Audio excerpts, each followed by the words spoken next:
അസ്സലാമു അലൈക്കും വറഹ്മത്തുള്ളാ. പരിശുദ്ധമാക്കപ്പെട്ടിട്ടുള്ള പുണ്യ റബീഉൽ അവ്വൽ മാസം നമ്മളിൽ നിന്നും വിട പറഞ്ഞു പോകുവാൻ ഇനി കുറഞ്ഞ ദിവസങ്ങൾ മാത്രമാണ് ഉള്ളത്.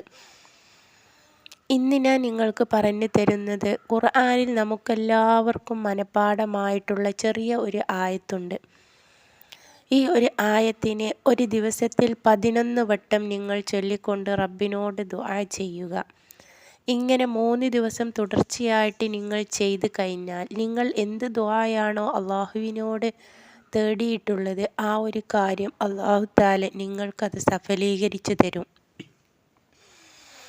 വെറും 11 വട്ടം ആത്മാർത്ഥമായി കൊണ്ട് നിങ്ങൾ ഈ ഒരു കുഞ്ഞ് ആയത്തിനെ ആത്മാർത്ഥതയോട് കൂടിയിട്ടാണ് ഓതിയിട്ടുള്ളതെങ്കിൽ തീർച്ചയായിട്ടും 3 ദിവസത്തിനകം തന്നെ നിങ്ങൾക്കതിനുള്ള ഉത്തരം റബ്ബ് തന്നെ നൽകിയിരിക്കും.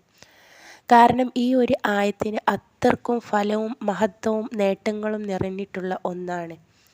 നമുക്കെല്ലാവർക്കും അറിയാവുന്നതും എന്നാൽ നമ്മുടെ ജീവിതത്തിലുള്ള പ്രയാസങ്ങളെയും കഷ്ടപ്പാടുകളെയും വിഷമങ്ങളെയും ഇല്ലാതെയാക്കുവാനും ശക്തിയുള്ള ഒരു ആയത്ത് കൂടെയാണ്.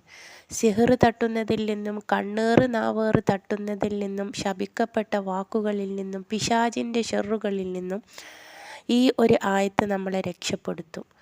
അതുപോലെ തന്നെ നമ്മുടെ ജീവിതത്തിലുള്ള പല കാര്യങ്ങൾക്കും പ്രധാന കാരണം കണ്ണേറ് തട്ടുന്നതാണ്. കണ്ണേറിനെ ഏറ്റവും കൂടുതൽ ഇല്ലാതെയാക്കുവാൻ ഈ ഒരു ആയത്തിന് കഴിയുന്നതാണ്.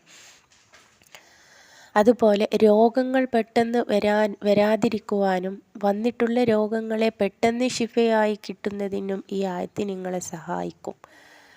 ജീവിതത്തിൽ എത്ര കടങ്ങളും കഷ്ടപ്പാടുകളും ബുദ്ധിമുട്ടുകളും ഉണ്ടെങ്കിൽ പോലും ഈ ആയത്തിനെ 11 വട്ടം നിങ്ങൾ ഓതുകയാണെങ്കിൽ തീർച്ചയായിട്ടും നിങ്ങളുടെ ജീവിതത്തിലുള്ള പ്രയാസങ്ങളും കഷ്ടപ്പാടുകളും അത് എത്ര കാഠിന്യവും കഠിനമേറിയിട്ടുള്ളതും ശക്തമായിട്ടുള്ളതാണെങ്കിൽ പോലും അല്ലാഹു തആല നിമിഷ നേരങ്ങൾ കൊണ്ട് നിങ്ങൾക്കത് ഇല്ലാതെയാക്കി തരും. അത്രക്കും ഫലം കിട്ടുന്ന ഒരു ആയത്താണ് ആയത്തുൽ കുർസി. നമുക്കെല്ലാവർക്കും അറിയാവുന്നതാണ് ആയത്തുൽ കുർസി.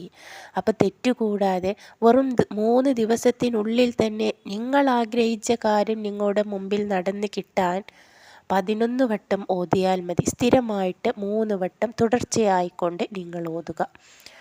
തീർച്ചയായിട്ടും അതിന് ഇന്ന സമയം എന്നില്ല. എന്നാലും ഏറ്റവും ഉത്തമമായിട്ടുള്ളത് മഗ്‌രിബ് നിസ്കരിച്ച ഉടനെ അല്ലെങ്കിൽ തഹജ്ജുദിൻ്റെ സമയത്ത്. ഇതൊക്കെയാണ് നമ്മുടെ ദുആകൾക്ക് പെട്ടെന്ന് ഉത്തരം കിട്ടുന്ന സമയങ്ങൾ മുത്ത് റസൂൽ പഠിപ്പിച്ചു തന്നത്. അപ്പോൾ ദുആകൾക്ക് ഉത്തരം കിട്ടുന്ന സമയം നോക്കി വേണം നമ്മൾ ഇതൊക്കെ ചെയ്യാൻ. 11 വട്ടം ഓതിക്കൊണ്ട് കൈകൾ ഉയർത്തി റബ്ബിനോട് ദുആ ചെയ്യുക. എന്താവശ്യമാണോ നടന്നു കിട്ടാനുള്ളത് ആ ഒരു ആവശ്യം 3 ദിവസത്തിനുള്ളിൽ ഉറപ്പായിട്ടും നിങ്ങൾക്ക് നടന്നു കിട്ടിയിരിക്കും. നിങ്ങൾ ചൊല്ലിയിട്ടുള്ളത് ആത്മാർത്ഥതയോടെ ആണെങ്കിൽ.